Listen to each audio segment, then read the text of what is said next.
what's going on YouTube? Down just coming to you from a solid Japan, Pinku style again. I got a lot of questions lately because of the amount of GTRs that are going back to the States right now. A lot of RB26 engine questions will be coming up for the owners. A lot of guys are trying to get their cars straight before they leave Japan. And a lot of guys are in Japan and they want to get their cars kind of up to speed because they're 26, 25 years old, like I always say. This real quick video is about the basics of making your RB last long. I feel over the last couple of years, RB has kind of been getting a bad rep. RB20, 25, and 26. A lot of guys are getting hip to the 2J and the 1J. And personally, I use the 1 and 2J also, and I love those just as equally.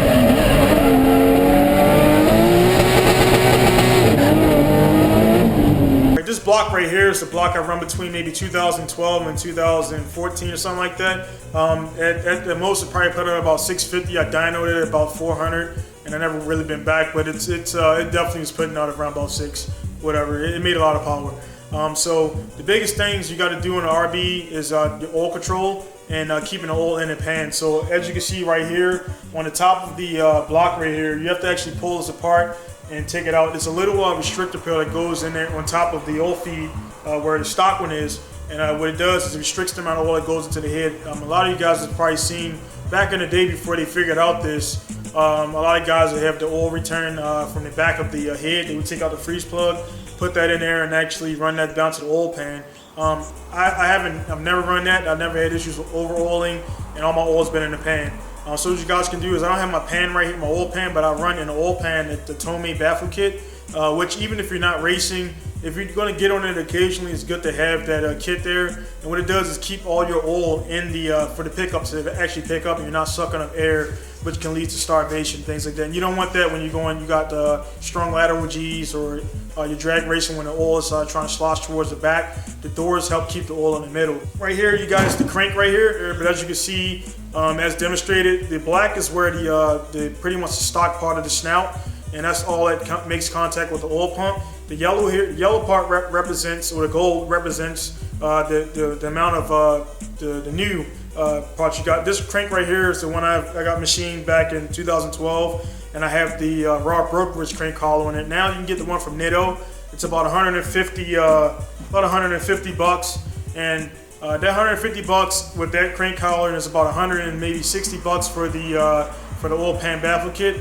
That's about 200 to 300 some dollars, man, and it really saves your engines, and it's good to use. The complaints come from guys that are just lazy or don't have the know-how to actually take an engine apart, or don't want to pay somebody to get it done. To do the crank mod, you have to pull the crank out. To do the actual mod here for the block, it's just like a $5 little piece. You have to take the head off. So if you're going to do a head gasket, perfect timing, perfect time to actually go ahead and drop that in and tap it in. And kind of moving on from the oil pump, from the actual crank to the oil pump. I know I'm going to make a lot of people mad, but you can look at my YouTube over the last 3 to 4 years. I've been doing all that banging around with the RB25, all those guys with stock oil pumps. Over the last 8 seasons, I haven't had any issues. I upgraded the crank on the RB25 as well. Didn't have any issues with that. And upgraded the crank collar on the 26. Didn't have any issues with that. I took, and Mobara, you guys see my video. I took I had an issue with one of my ring lands broke on RB26. And I had borrowed a buddy's car. He had a stock pump. He didn't have he had a stock pump with the stock crank, short R32 RB26. And within 3 hours, I broke his oil pump.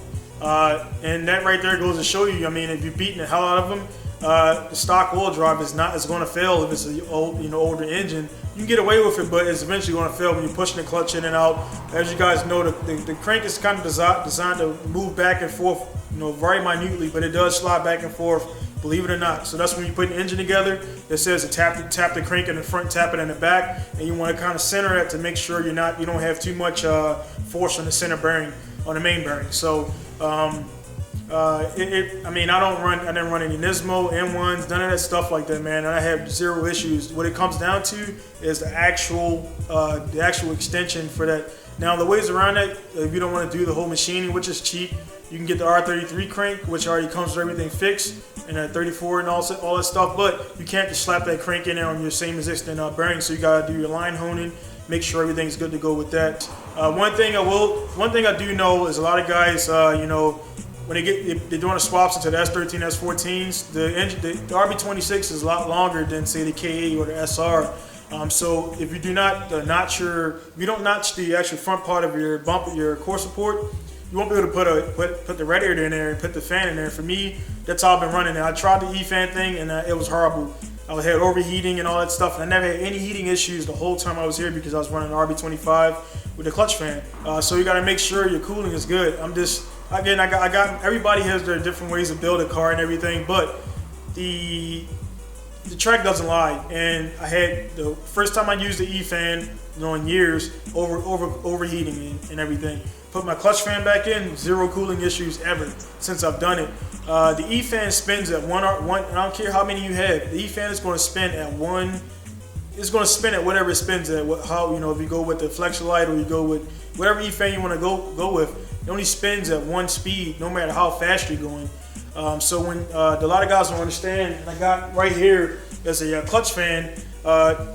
When you put it on the water pump and it kind of flits in here, the heat is transmitted off the water pump to this guy right here, which activates the actual clutch, and that's what actually makes it spin. So a lot of guys when they get the clutch fan, they want to rip it out because they feel like they're actually losing power and all that stuff. And I was one of those guys back in the day, and not knowing that the fan spins relatively freely as when it's the normal temperature.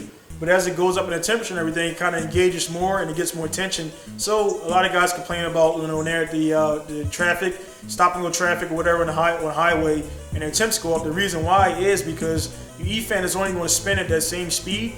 When you have this guy right here, as the temperature goes up, it gets more tension and it spins more, keeps your engine cooler. A lot of guys, and also when you get the clutch fan, some guys have a clutch fan and they say, oh, well, the clutch fan doesn't work. Doesn't work because the actual clutch part of it has to be, the liquid inside has to be replaced every once in a while. So if you take it and spin it, this one is actually pretty decent. So when you spin it, if you spin it one way and it spins freely, it's blown. So if you got if you spin it to the front, it should actually be a little delay before the actual fan spins forward and it spins backwards. So if you got a clutch fan and you're saying the clutch fan is shitty, change your disc, change your out, go to AutoZone, whatever. You can order these. They're like maybe 20, 30 bucks over there. Maybe about 40, 60 bucks here in Japan. And also they have different designs. GP Sports makes a black one that has a more of a scooped design on it. So it was meant to be a short video.